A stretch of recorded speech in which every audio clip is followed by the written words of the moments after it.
ओम नमो नारायणाय मित्रों। आज हम बात करेंगे पितृदोष के ऊपर।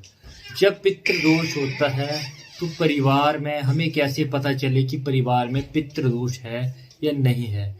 पितृदोष के अगर आपके घर में पितृदोष है तो आपके घर में क्लेश रहेगा। आपके पारिवारिक संपत्ति जो होगी उसमें लड़ाई झगड़े रहेंगे, भाइयों की आपस में नहीं बनेगी, आपके घर से खुशियां चली जाएंगी। पितृदोष एक ऐसा दोष है क्योंकि हमारा जहाँ हम रहते हैं इसे मृत्यु लोक कहते हैं, और मृत्यु लोक से ऊपर का लोक पितृलोक है। उसके ऊपर सूर्य लोक आता है और उसके ऊपर स्वर्ग, या जिसको हम स्वर्ग कहते हैं, देवलोक कहते हैं, देवलोक होता है। हम पितृदोष जिस भी बंदे की कुंडली में होगा, जिस भी व्यक्ति के परिवार में होगा, उसके घर से सारी खुशियां चली जाएंगी। क्योंकि पितृदोष के कारण ही बीमारियां लगती हैं, पितृदोष के कारण ही हमारे घर में सुख चैन खत्म हो जाता है। पितृदोष के कारण ही हमें ऐसी ऐसी चीजों का सामना करना पड़ता है जो हमने देखी नहीं होती हैं, जो हमने सुनी नहीं होती हैं। प्रिय मित्रों, अगर आपको घर में पितृदोष है तो आपको उसका निवारण करना होगा। आपको क्या करना है? आपको अपने पितृ स्थान पर हलवा पूरी बना के शनिवार वाले दिन वहां पे पूजा अर्चना करनी है। उनसे कहना है, हे मेरे पितरों, हमसे भूल चूक हो गई है, हम अज्ञानी हैं, हम आपके ही वंशज हैं, हमें पता नहीं है हमसे क्या गलती हुई है, हमें हमारी गलतियों की क्षमा करें और हमारे पर अपना सदैव अपना कृपा का हाथ बनाए रखें। ऐसी अर्चना के साथ अगर हम पितरों की पूजा करते हैं, उनकी अर्चना करते हैं, उनकी शरण में जाते हैं, तब हमारे सारे कार्य बनने लग पड़ते हैं।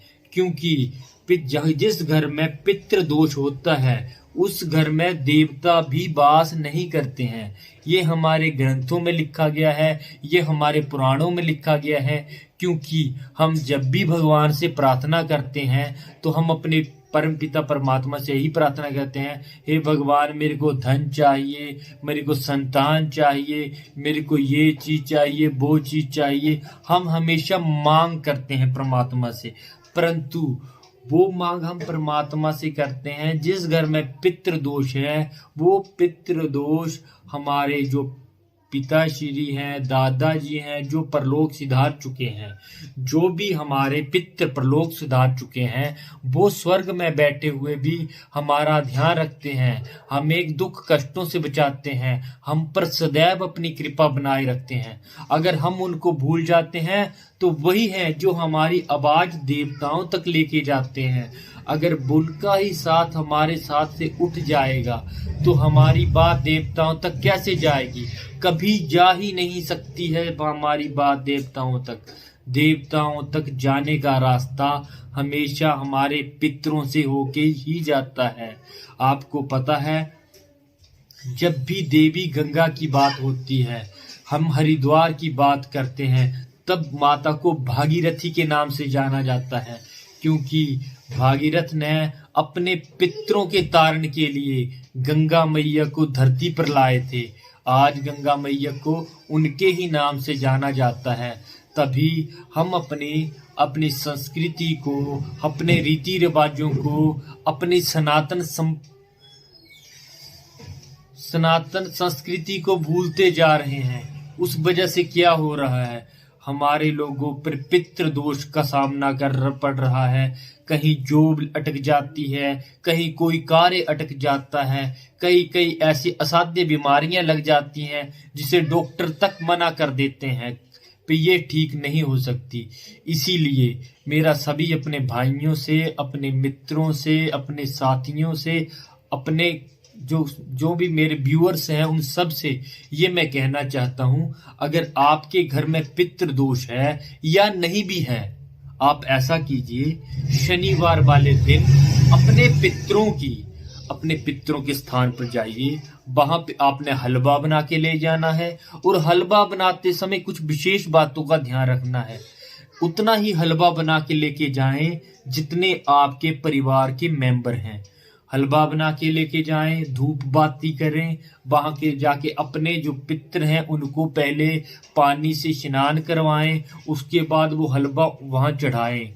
और हलवा उतना ही चढ़ाना है और घर पे उतना ही हलवा लाना है जितना आपके परिवार जन खा सकें।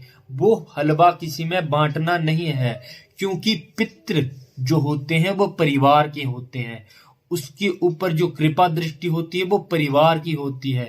आपको बाकी समाज में नहीं बांटना होता, अपने आस पड़ोस में नहीं बांटना होता। पितृ को बनाया हुआ प्रसाद पितृ और परिवार के लिए होता है। पितृ का आशीर्वाद परिवार पर होगा, सुख संपदा मिलेगी, ज्ञान बढ़ेगा, सब कुछ मिलता है पितरों के आशीर्वाद से। तो भाइयों, पहले पितृ खुश, जब तक घर का जोगी ही खुश नहीं हो पाया तो बाहर का देवता कहाँ खुश होगा। पहले घर के देवता अपने पितरों को खुश कीजिए, आपके हर काम बनेंगे, आपकी हर मनोकामना पूर्ण होगी। इसी के साथ आपसे विदा लेते हुए ओम नमो नारायणाय। मित्रों, अगर आपको मेरी वीडियो अच्छी लगी है तो आप मेरे चैनल पर लाइक और सब्सक्राइब कीजिए और ऐसी ही अच्छी जानकारी के लिए मेरे चैनल में जुड़े रहें।